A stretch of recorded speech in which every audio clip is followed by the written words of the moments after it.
Bonjour les mamans, je suis heureuse de vous retrouver pour ce nouvel épisode du podcast MVDT. Aujourd'hui, nous allons parler gaspillage. Comment éviter le gaspillage?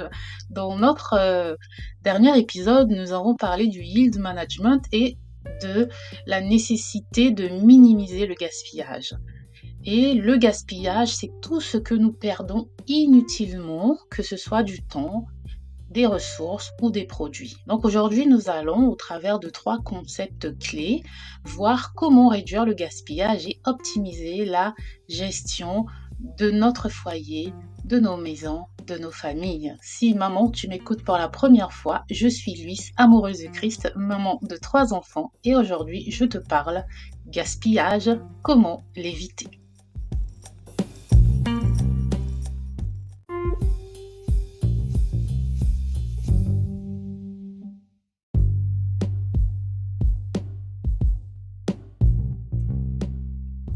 Alors, vous avez remarqué que de temps en temps, j'aime piquer des stratégies, des concepts dans le monde des affaires, du business, du management, du marketing, pour essayer de donner de la cohérence et de la structure à mes idées.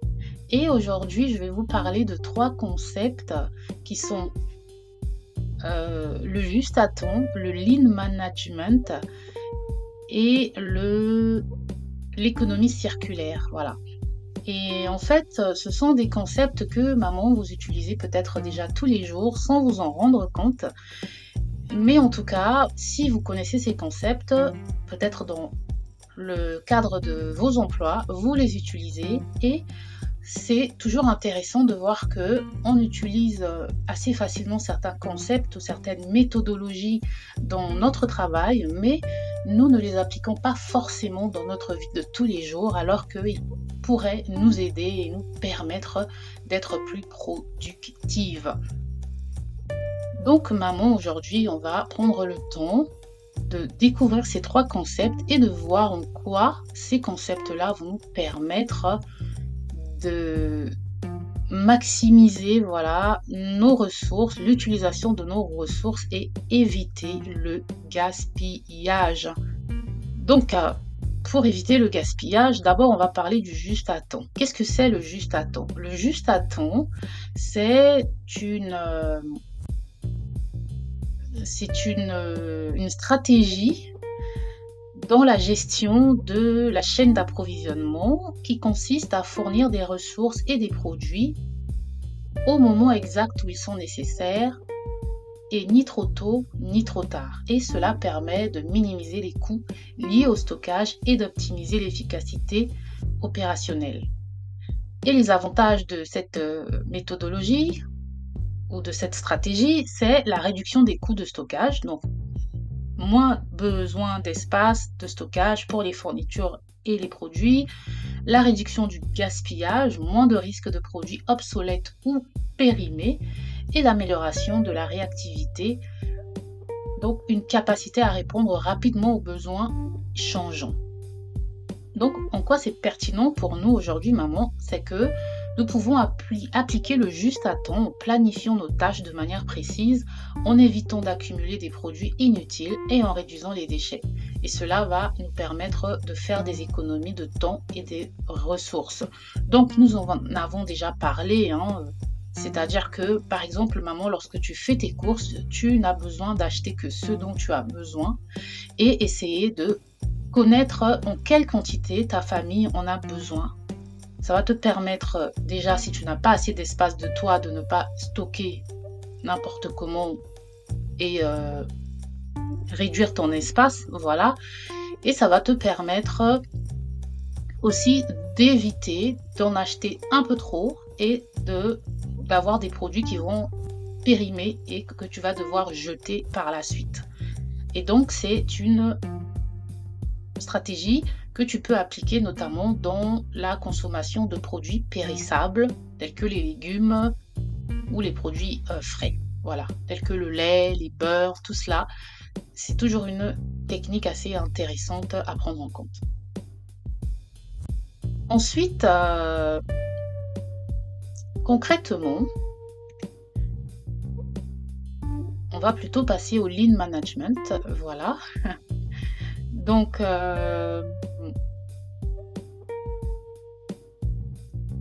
voilà. Donc, si on passe au lean management, le lean management, c'est un concept qui vise à éliminer les activités inutiles et à optimiser les processus pour accroître l'efficacité. Mais comment est-ce que cela peut être utile pour nous les mamans? En tant que maman, on jongle souvent avec de nombreuses tâches, de responsabilités, et en appliquant le lean management, on peut identifier et éliminer les tâches qui sont inutiles dans notre quotidien. Ça va nous permettre d'organiser efficacement les routines familiales, d'améliorer la qualité de notre service, si on peut parler comme ça, à nos familles, et d'impliquer également tous les membres de la famille. Par exemple, ça va être de prévoir la veille pour le lendemain matin, pour faciliter la routine du matin, pour qu'elle soit moins chaotique et plus efficace et dynamique. On va par exemple veiller à ce que chaque membre de la famille ait préparé la veille ses vêtements, son sac pour l'école, pour les enfants par exemple, préparer déjà tout ce dont on aura besoin pour débuter la journée, ce qui va faire que le lendemain matin, tout le monde va avoir une dynamique bien rodée, bien huilée et les choses vont s'enchaîner assez rapidement et on va, pour le coup, éviter les retards. Donc c'est cela le lean, le lean management. J'ai eu un doute, j'ai l'impression que je vais vous parler d'autre chose. C'est cela en fait le lean management. Le lean management a pour avantage de réduire le gaspillage, d'améliorer la qualité et d'impliquer les membres de son équipe. Donc, pour nous ici, ça va être les mamans. Voilà. Et on travaille ensemble, enfin pas les mamans, les enfants, les papas, les membres de notre foyer. Et on va les impliquer pour une amélioration continue de notre qualité de vie et accroître aussi l'efficacité et éliminer les tâches inutiles tout simplement. Et ça peut également être de baisser votre temps de distraction, si possible, pour certaines distractions qui ne sont pas forcément porteuses de fruits. Mais cela est un sujet pour un autre temps.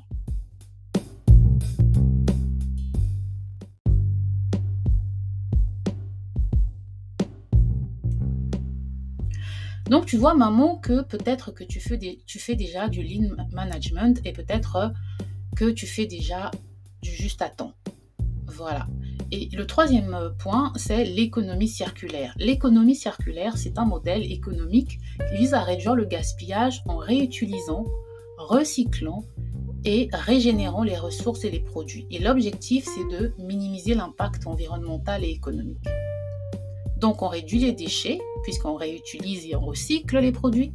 On économise des ressources, on utilise de manière plus efficace les matières premières et on mise aussi sur la durabilité en contribuant à la préservation de l'environnement.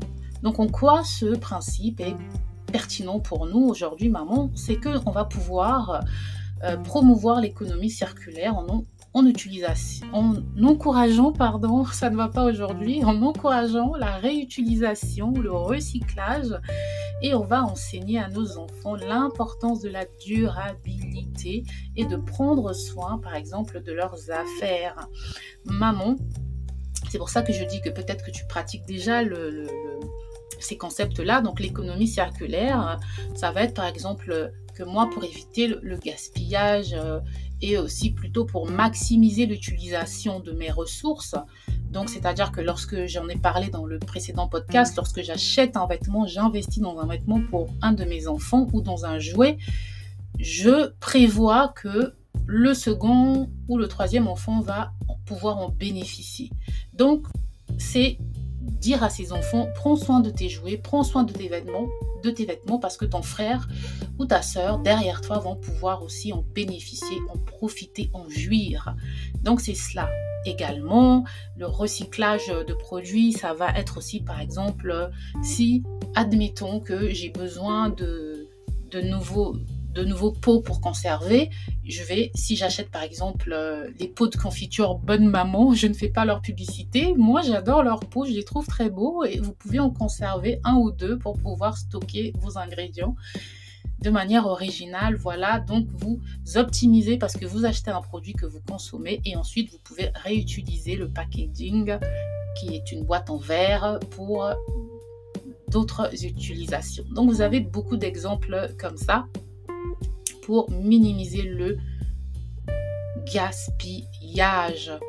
Et je vous le dis en connaissance de cause, j'ai beaucoup gaspillé, donc gaspiller le moins possible aussi dans ses ressources financières, ça va être aussi de planifier à l'avance, budgétiser ses dépenses, que ce soit vos dépenses pour vous faire plaisir, vos dépenses pour vous distraire, vous devez également les budgétiser pour éviter de gaspiller ou de dépenser plus que prévu par votre budget.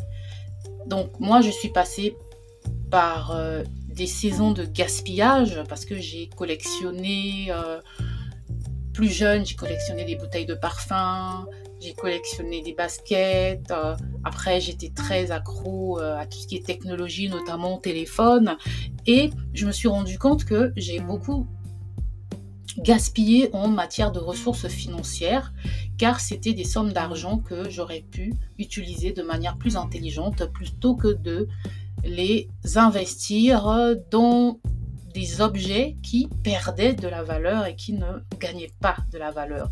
Donc maman, lorsque tu dépenses aussi, investis dans ce qui prend de la valeur et non dans ce qui perd de la valeur. Maintenant, bien sûr, pour tout ce qui est vêtements de tous les jours, pour les enfants, les jouets, on n'est pas toujours dans cette optique-là, mais au moins pensez réutilisation des ressources, réutilisation des produits que on acquiert, c'est toujours une façon de réduire le gaspillage. Donc voilà, c'est un grand sujet, mais maman, sache que si tu es une maman qui ne gaspille pas, tu fais déjà du juste à temps, tu fais déjà du lean management et tu fais déjà de l'économie circulaire.